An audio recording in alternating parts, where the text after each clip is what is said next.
The regular recommended daily dose of funny is just not enough. Thankfully, we have extra funny with TJ and Riggins. Okay. On the regular old show today, Lindsay was talking about her weekend and that she went to her friend's girls' Halloween party where it was a witch theme, right? They were all dressed like witches. Mm-hmm. Bunch of damn witches around there. Yeah. And Riggins thinks that that's ridiculous. I do. Right? I do. I think it's ridiculous. And I also balance that with, you got to let people enjoy things. And I totally get that. So I want to be really careful. If that's her thing and that's the one thing she gets excited about every year, God bless her. I hope she has a ball. The problem with it is demanding that everyone you invite over to participate in this experience with you, they have to live under these really strict, stringent rules that I don't love as much. Mm-hmm. Well, and it's not just her. I've been invited to like 3 in October. I'm only going to 2, but and there are stipulations like you must wear black or maroon to this next one. Yeah, and it's basically the stipulations are you wear a costume and whatever the theme is. Which, I mean, if you're going to have a Halloween themed party, you're supposed to wear a costume. Mm-hmm. But Riggins, you're saying that the seriousness of the order of go put this witch costume on now. You have to put the witch costume on. Yeah, and she's like, I'm not going to let you in unless you're dressed this way. Like, you also got to let people, live their lives and stuff like that. I mean, Lindsay came in her school, the kids' school colors because she was just at the kids' school. So, cut her some slack. She showed up. That's, part of it. You just show up to support. Don't then, after I come, go, hey, well, you need to do A, B, and C. It's like, oh, I brought my ass over here. Yeah. Riggins, you're speaking, though, from the point of view of a guy. Yeah. And I have always said, and, I didn't get this from anybody, I observed it myself, is that women will search for any excuse to wear a costume or something. And the only, I know this is a fact, this is the way that they are made, that they always want to play dress up from the time they're little bitty girls to the time they crawl into that casket and get patted in the face with a shovel. Yeah. They love playing dress up. And so if they can do that and satisfy this urge that they have that is biologically placed within them and not make their men in their lives that they supposedly love have to do it too, and that's a win. That's a win. Now, I would think that every single woman at that party, except maybe for Lindsay, who had already been at one activity and was tired, and she's also sick. Don't forget that. Mm-hmm. Every other woman thought it was just as great as the host thought it was because because they get to dress up. Yeah. That's all they want. They want to dress up or dress down. Women go through life trying to figure out how they're going to dress up or dress down. Right. Dressing up means in a costume or dressing up into something fancy and beautiful. Mm-hmm. However, the other way is just as important to them at different times, which is dressing down, which is what I always say. They look for an excuse to be in their pajamas. So they either want to dress up or dress down. Mm-hmm. That's really well put. I never thought about it like that, but you're exactly right. Yep. I've never put it that way. Yeah. That just hit me. That's good. Because they always want to wear a costume or they always want to be dressed like they're going to the to the ball, Cinderella, or either they want to look like they are suffering from the flu. Yeah, which is how I normally look. But don't get me wrong. I usually enjoy a good dress up situation. Oh, we know. Yeah. I do now. I want to put that out there. I was excited for that. I do not like going to back events that are totally different. I don't love that. Mm-hmm. But, I mean, when you got these children. Mm-hmm. Mm-hmm, mm-hmm. Mm-hmm. But how many other Halloween parties do you have that you're going to be having to wear a costume? Not just the women only ones, but one you'll be dragging your husband to as well. So I have 2 more. One is only girls and one is both of us. Mm-hmm. But that's more his side, his friends. I don't, but yeah. His friends, in that it's a guy throwing the party? It's a couple. It's a couple. And they always throw a huge to-do. For Halloween. And we've never been, so we're going this year.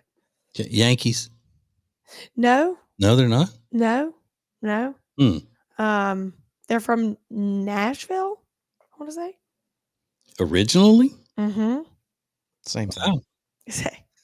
Yeah. Kind of similar. Yeah. But it'll be fun. It's a big, catered. It's like legit.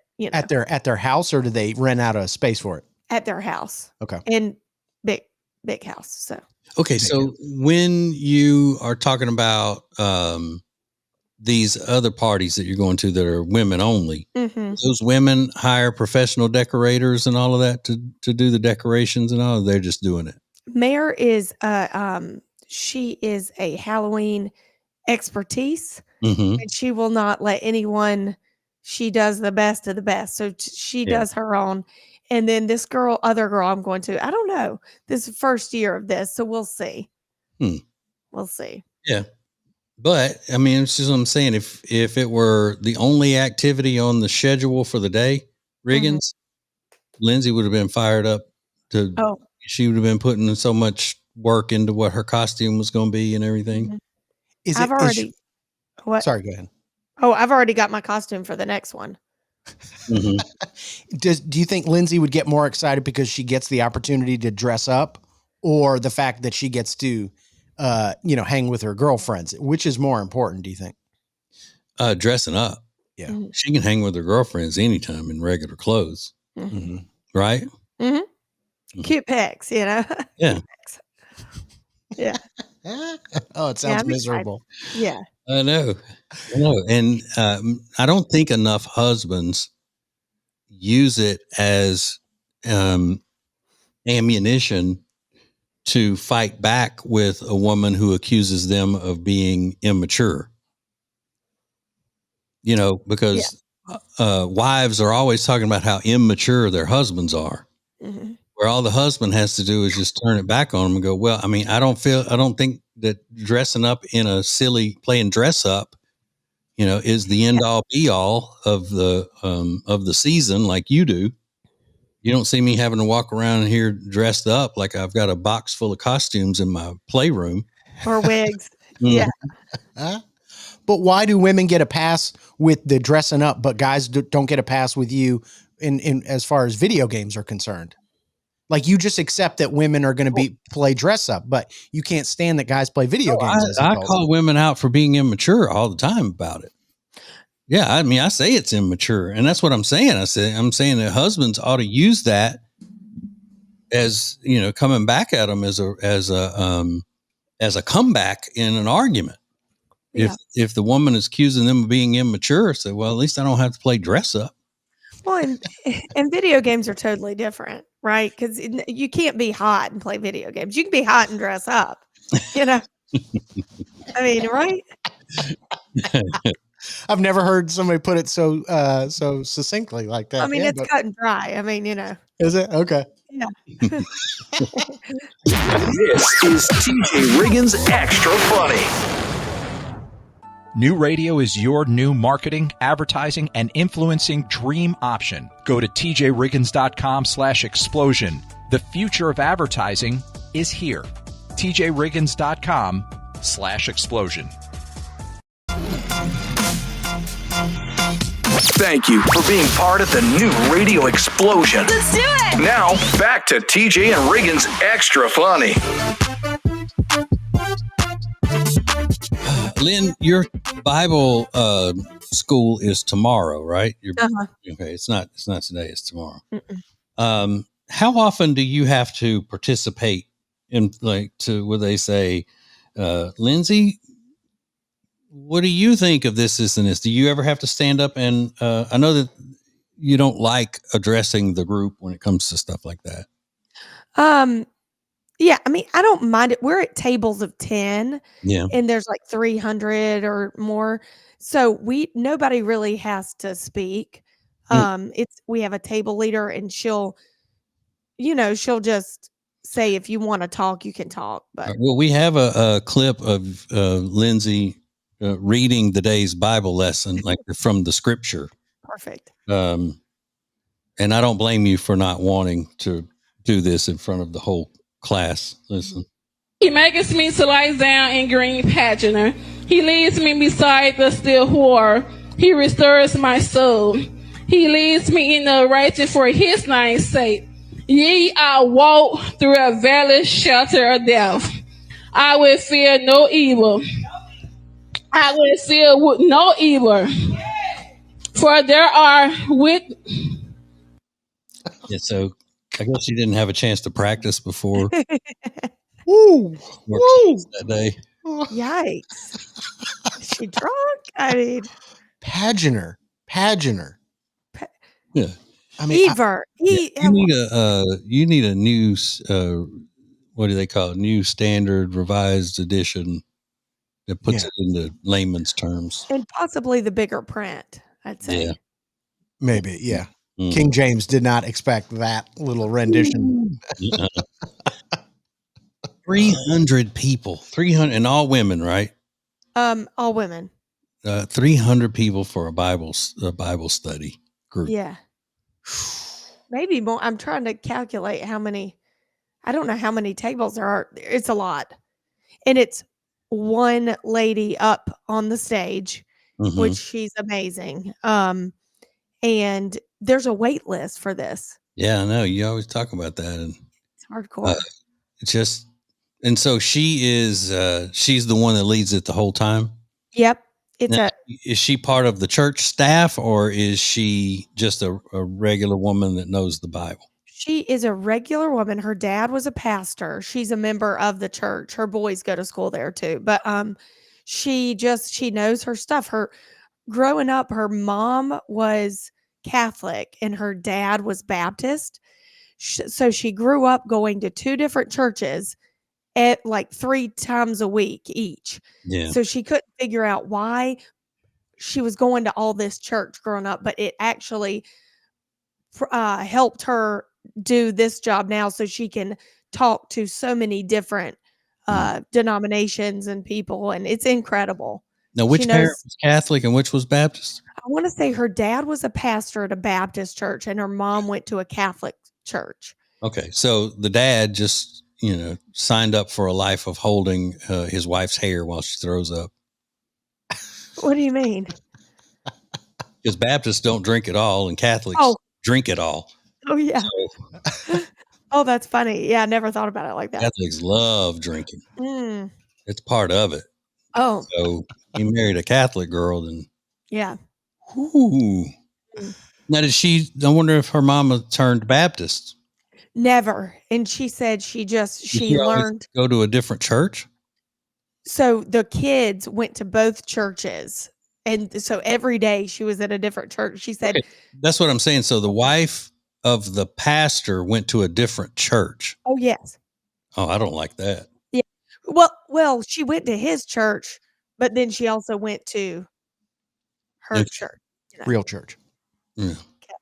Yeah. It's the craziest story I've ever heard. Like it is. They would on the same day, they'd all go to the different church, together.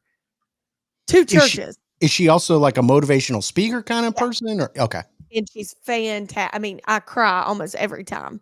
She's really good. She's good. And she knows. What kind of stuff does she sell, y'all? Is she selling that like those pyramid vitamins and things like pyramid scheme vitamins? No, I've already done that this year. No, she's just like perfect. I can't even explain it. Is she awesome. Hot? Yeah. Yeah. How old is she? let's see, her son's in college and senior, so probably 55. Okay. So she's about Jody's age. Yeah. Mm-hmm. Yeah, she's great. She's great. But that's why they had to put she's so great that they had to put a cap on how many times you could do it. So you can only do 4 sessions and then you're out for life. So I'm on my second. Yeah. And how much is it entry fee? So you got 300 people at what, $50? I want to say it's 30 and you get the books. It's like 28 or 30. Okay. So I'm just wondering how much the church is making off of it. I don't think any, because you're getting the Bible and the book with it, you know. Oh, you get a Bible every time? A new Bible? It's like a women's study Bible. Oh. So that's sexist. Yeah. I've never heard of that. I've never heard. Did they change the words in it for women, like specifically for women? It's so each chapter has how it relates to your motherhood and your typically everyone's a mom. I mean, you don't have to be a mom, but like it comes with coupons, Riggins. At the end of each chapter, there are coupons. Diapers, wipes, brooms and Swiffers and stuff. Yeah. It just catered. And there's a men's Bible too. Yeah. Okay. Yeah. I don't know what's in that. Nothing good. The way Lindsay said that was stuff. I don't know what's in that. What could possibly be in that? Yeah. But I need it. I mean, when I'm not in it, I feel like I'm missing something. Yeah, me too. So, what denomination is the woman now? She was raised Catholic and Baptist. So, what denomination is she now? She goes to the church it's in, and the church is Baptist. It is, which is the church I go to. Yeah. So I thought your church was a non-denominational church. No, it's Baptist. Mm-hmm. Okay. My kids go to that school too. Well, you broke up. You what? Oh, my kids go to that school too. So it's a school and a church. It's not. How do I put this? I grew up Baptist, and it's not. It's not Southern Baptist. It's just a Baptist. Yeah, and it's not as you wouldn't think it's a Baptist when you go, if that makes sense. It's like it means they allow drinking and no piano. Well, no, there is a piano, but there is. Does it lead? Does the piano and organ lead the music, or is there an acoustic guitar on the stage? There's both, and I think some they lead and some they don't. Is it a regular piano, or is it a little keyboard that's set up on the stage with a teenager playing it? It is regular, because I noticed it was really pretty. Old lady playing it? She's not young. Okay. All right.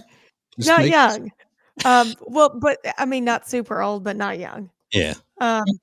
And it's not like they would, let's say they'd be okay if you were a dancer, Okay. Yeah. If you wanted to like do some ballet, they'd be okay with it. Mm-hmm. But Southern Baptists are like hardcore. You know who an organ, like the organist in the church is that I know is my Aunt Tina. Oh, really? Mm-hmm. Is she really? Yeah, she's been organist in churches ever since she was very young. And my mom has been the music director at churches. When I was growing up, she was the music director in church, and mainly children's music. That's what my mom did in the school system. She taught, elementary school, but then whenever they added music programs to the schools, that's what her job was. She was a children's music teacher. A lot of xylophones, I feel. Yeah. But yeah, my family is musical. Yeah. It could be a musical, a tragic musical. My family. Anyway, that's good. It's good. I hope you're retaining a lot of that, and then not just retaining it, but putting it into practice in your life. I'm trying every day. I guess we'll see that after session 4. Yeah.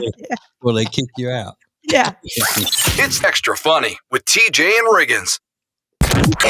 Get the latest extra funny episode at tjriggins.com, all major podcast platforms, and on YouTube. Thank you for joining us. In 3, 2, 1. This is TJ and Riggins.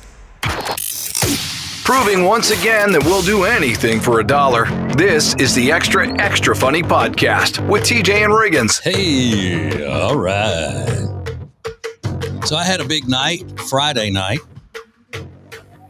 because I was doing my show on location. Oh. Yeah. I was at the Charlotte Motor Speedway. They had a racing activity going on out there this weekend. And so the radio station had a promotion going with the Speedway peoples. So the morning show did their whole show from out there Friday, and then the afternoon show, and then my show. And they had me set up in the Speedway Club, which is the lounge restaurant that overlooks the Charlotte Motor Speedway track. Now, all the racing and everything was over by the time my show started. So it basically had me set up at a nice restaurant sitting right beside the bar. Oh, Nice. It was really cool.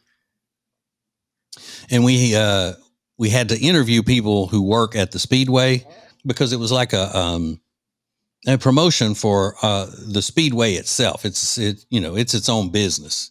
So to let people know what all was going on out there this weekend, and then what all goes on throughout the year. You can go out there and eat dinner at the Speedway Club any night, or lunch or whatever. You don't have to be going to a race. So I knew the guy that they sent to do the interview on my show, who was vice president of communications, and he's a head of marketing kind of stuff and all that. And his name's Scott. I've known him through the years. But then they told me that I could interview one of the chefs at the Speedway Club. So I was really into that. So he came around. He was as New York as you could be. What? Yeah. And how cool is this? You don't even think this exists, but as a sports fan, because I told him, I said, so you grew up in New York? How long have you been out of New York? He said, and I said, well, one of my mentors is a radio legend in New York. And I figured as soon as I said the guy's name, he'd be like, oh, no way. No. And I said, he goes, so what's his name? And I said, Scott Shannon. And he goes, what station is he on? And I was like, are you kidding me? Scott Shannon is a New York radio legend. I mean, he's just like, everybody knows who Scott Shannon is. Well, it's because he's such a sports fan. He never listened to anything but sports talk. Really? Makes Yeah. sense. And so he grew up working in his family's Italian restaurant in New York. And he decided he wanted to be a chef. And when he found out that he could combine the two, and he could be an executive chef at all of these sports arenas and stuff, he just started traveling the country. Wow. That's amazing. Yeah. And then when he ended up in Charlotte, which he actually lives in Huntersville, where you live, Riggins, he decided this is where he wanted to settle down and grow his family. But then again, he's just like every other New Yorker. The more he talked, the more you find out that he, once he got here, he started moving everybody else from New York that he's related to here. Yeah. What kind of restaurant did his family? Was it like a pizzeria? I don't mean to be like stereotypical. No, but it was full Italian restaurant, like not just the pizza part of it, but because he was showing his different, like he brought some examples of his recipes that he does in the Speedway Club there that he brought from his family. Did he bring the actual food? Yeah. Oh, Yeah, they cooked be up a bunch of food. Yeah, did you get to eat anything? I tried it. Yeah, because I couldn't just hunker down on it because of my diet. Right. But thank God, little friend Jenny was there to do that for me. Oh, good. I mean, she barely let the guy get finished doing his interview. Like she almost just cut like across in front of him while he's talking on the microphone to get to the food. The guy's like, slow down. that is funny. That not surprised by that at all. That girl's ravenous. Yeah. But I mean, he also worked at, I can't remember like all of the places, but he didn't know a thing about he just heard about the Charlotte area that he thought was a great place to live. And he didn't know much about racing at all. And somebody told him, he said, well, I'll go try that. I'll go check that out. And then ended up liking it and staying. But he worked for the Mets at their stadium. Oh, wow. Wow. There is like a chunk of the Northeast, I think, in the Midwest that is way into racing. I don't know where they're at, but I know in like Pennsylvania, right? Yeah. And upstate New York is really into racing. Yeah. Not as much in the city, but in, upstate Rochester and all of that. They love it. Yeah. Albany. Mm-hmm. That's cool though. Mm-hmm. That is cool. Yeah. I bet that food was good. Yeah, it was. The little bit I could taste was good. Because I had to try it in front of him. He's the client, Right. and make sure that I tried it. Were there other people dining there while you were doing your show? Mm-hmm. Yeah. Was that weird? No, not really. Because the way it's set up, the bar is separate, and I was up on a little riser. Like the bar was right here, and then I was right beside the bar on a riser, looking out over the rest of the place. And then the racetrack and all was to my right out of those big windows and stuff. So, and was it loud? No, Oh, no, because it's a nice restaurant. It's like, it's not a rowdy place. And the race had ended by the time my show started. So that's right. Okay. People were just there eating and hanging out. That's good. Were they listening to you, or were they just kind of involved in their own conversation? Okay. No. That's not the type of show you just put on for people who just showed up to eat a nice meal. Yeah. I'm sure that, a lot of them would not agree with the stuff that I didn't do a whole big fire and brimstone kind of political show like I normally do. Because it was just fun and kind of weird to do that when you're just sitting in a strange location. Yeah. And then you got to bring other people in to do those interviews and things. So it was more of a lighthearted kind of thing. I put Jody on for the first time. She came up and was I introduced her as the most special guest I'll ever have.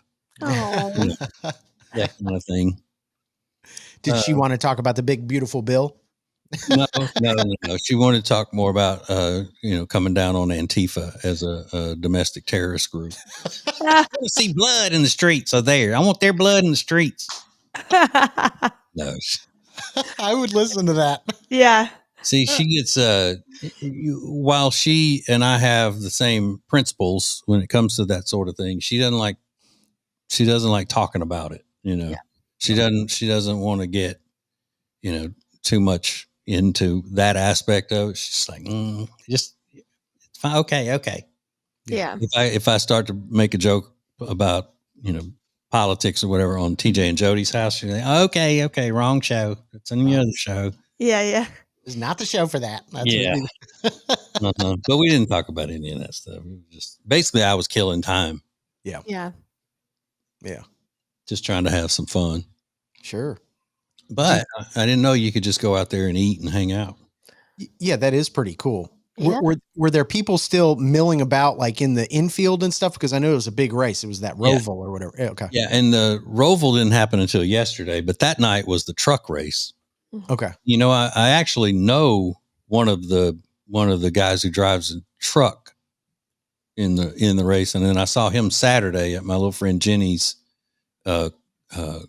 I almost call it a cornhole tournament thing that she does every year to raise money for First Responders First organization. His name's Tanner Gray, and I was trying to get, will he still be at the track? And he may have been, but he didn't have time for me. Okay. He shunned me. I was trying to get Monica too. Monica that used to work on our show. She works for the NASCAR and everything. She's, one of the ones that goes around interviewing people on the Jumbotron and things like that. And we kept missing each other, but she ran into Jody when Jody was coming. They rode separately. And so when they were coming into the Speedway Club, Monica saw her outside.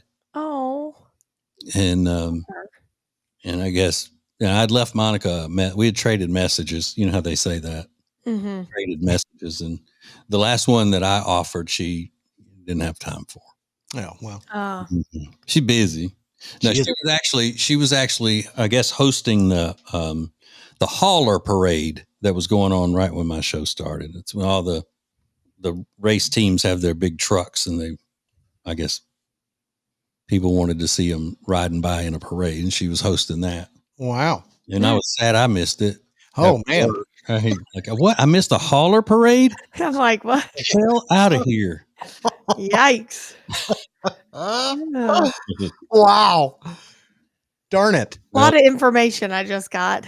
There's always next year. Yeah. Extra funny with TJ and Riggins.